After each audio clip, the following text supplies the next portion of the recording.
Praise Lord. Good morning. Yesu స్వరం కార్యక్రమానికి ప్రేమతో స్వాగతం.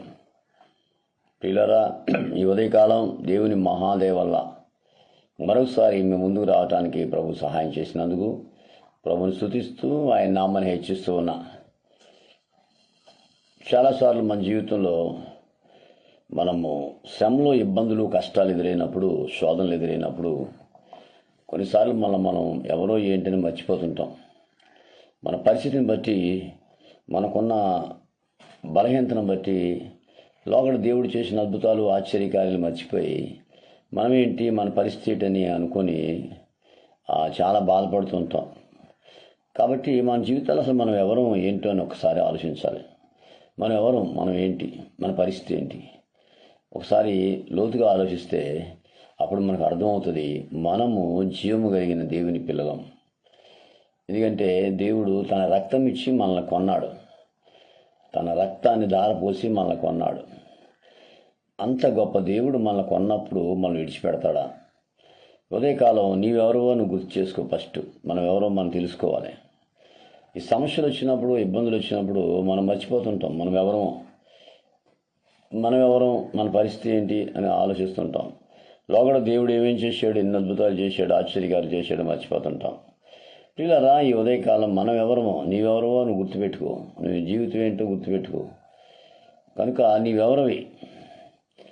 యోనాని వాళ్ళు అడుగుతారు, తప్పు చేసినప్పుడు, చీట్లు వేసినప్పుడు నువ్వెవరివి అన్నప్పుడు యోనా అంటాడు, నేను జీవం గల యెహోవా కుమారుడను.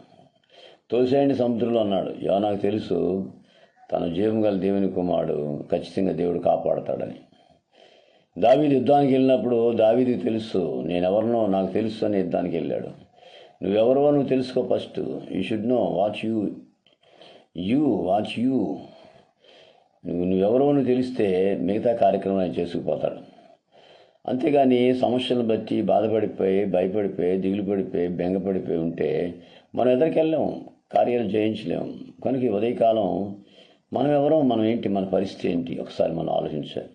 లోపల మన జీవితంలో ఏమేం చేశాడు దేవుడు, ఎన్ని అద్భుతాలు చేశాడు మన దేవుడు, ఎన్ని కార్యాలు చేశాడు దేవుడు అని ఒకసారి మనం ఆలోచించాలి. మన పరిస్థితి ఏంటి, మన ఇప్పుడున్న పరిస్థితి ఏంటి, ఒకప్పుడు మనకు దేవుడు ఏమైనా చేశాడా, చేయలేదా అని ఆలోచించాలి. చేశాడు, చాలా చేశాడు మన జీవితంలో. పిల్లల గమనం, ఈ జీవితంలో ఎన్నో చేశాడు. మరి ఇప్పుడు ఉన్న చిన్న చిన్న సమస్యలకి, చిన్న చిన్న ఇబ్బందులకి, చిన్న చిన్న రోగాలకి, చిన్న చిన్న అప్పులకి ఎందుకు కంగారు పడిపోతావు?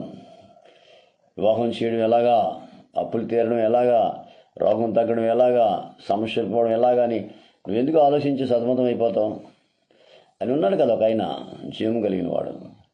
నువ్వేం ఆలోచించొద్దు, నువ్వెవరో నువ్వు తెలుసుకుని ధైర్యంగా ఉండు.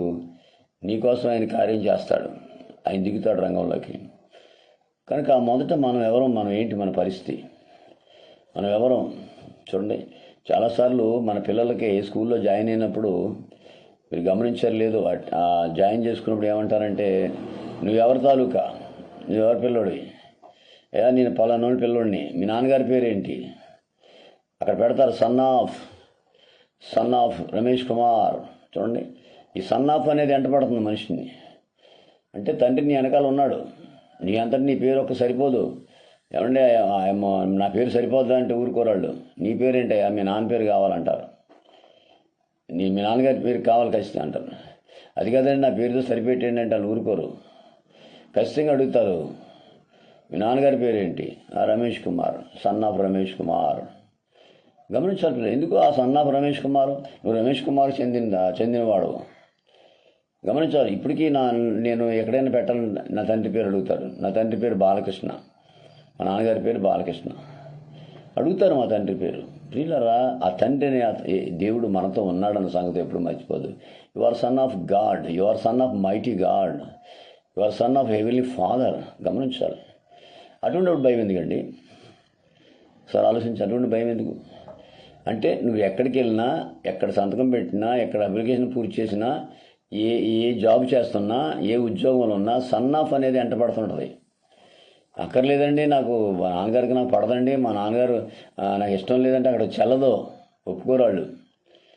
నీకు ఇష్టం లేదు లేకపోవచ్చు, ఇక్కడ కావాలయ్యా, సన్ ఆఫ్ కావాలి మాకు ఇక్కడ, అలాగైతే నువ్వు జాబ్ చేయి అంటారు. అది కదండి, ఏ నోర్మే అంతే, ఇక్కడ సన్ ఆఫ్ ఉంటేనే జాబ్ చేయి. చూసారండి ఎంత ఖచ్చితంగా మాట్లాడుతున్నారో. అవును, దేవుడు మన వెనకాల ఎప్పుడు ఫాలో అవుతుంటాడు. మన తండ్రి, we're son of God, we're son of mighty God, we're son of heavenly father. అది మనం అనుకున్నప్పుడు దేవుడు విడిచిపెడతాడా? ఏమండి, శరీర సంబంధం తండ్రి పేరే మనం ఫాలో అవుతున్నప్పుడు జీవం కలిగిన దేవుడు మనం ఫాలో అవడా? గమనించాలి పిల్లలు, మనం ఎప్పుడు కూడా నిరాశపడక్కర్లేదు. మనం ఎవరు, మన పరిస్థితి ఏంటి అని ఒకసారి మనల్ని మనం ప్రశ్న వేసుకోవాలి. అప్పుడు మనకు అర్థమైపోద్ది మనం ఎవరో ఏంటో అర్థమైపోద్ది. వీళ్ళని గమనించాలి. ఉదయకాలం నీవు నేను ఎవరో ఏంటి అని ఒక ఆలోచనలో మనం ముందుకు సాగాలి. అంతేగాని భయపడిపోకర్లా, భయపడిపోయి దిగులు పడిపోయక్కర్లా. గమనించాలి, మనం ఆయన పిల్లలము, ఆయన ద్వారా రక్షించబడిన వారం. ఆయన ఎప్పుడు మన వెనకాలే ఉంటూనే ఉంటాడు.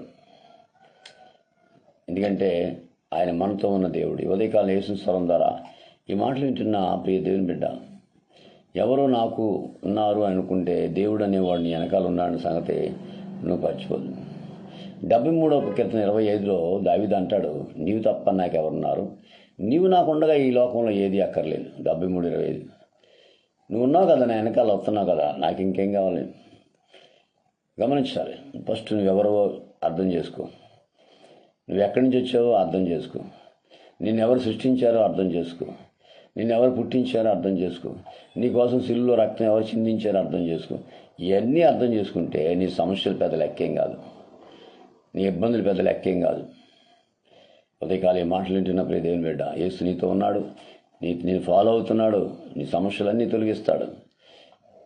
జాబ్ విషయంలో కానీ, ఉద్యోగం విషయంలో కానీ, నువ్వు చేస్తున్న ఉద్యోగం విషయంలో కానీ, నువ్వు వెళుతున్న పనిలో కానీ, ఎక్కడైనా ఎప్పుడైనా దేవుడు నిన్ను వెంటాడుతూనే ఉన్నాడు. ఆ సంగతిని మర్చిపోద్దు. Jesus always follows you. ఏమండి, ఎప్పుడు ఆయన నిన్ను చూస్తూనే ఉన్నాడు. కాబట్టి ఉదయకాలం ఆయన్ని 73:25 ప్రకారంగా ఆయన ఉన్నాడు, నిన్ను నడిపిస్తాడు. అటువంటి విశ్వాసం ప్రభు నీకు దయచేయండి. God bless you. మీ సహోదరుడు డాక్టర్ రమేష్ కుమార్, రాజమండ్రి. 9849864904. దేవుడు సమృద్ధిగా దీవించును గాక.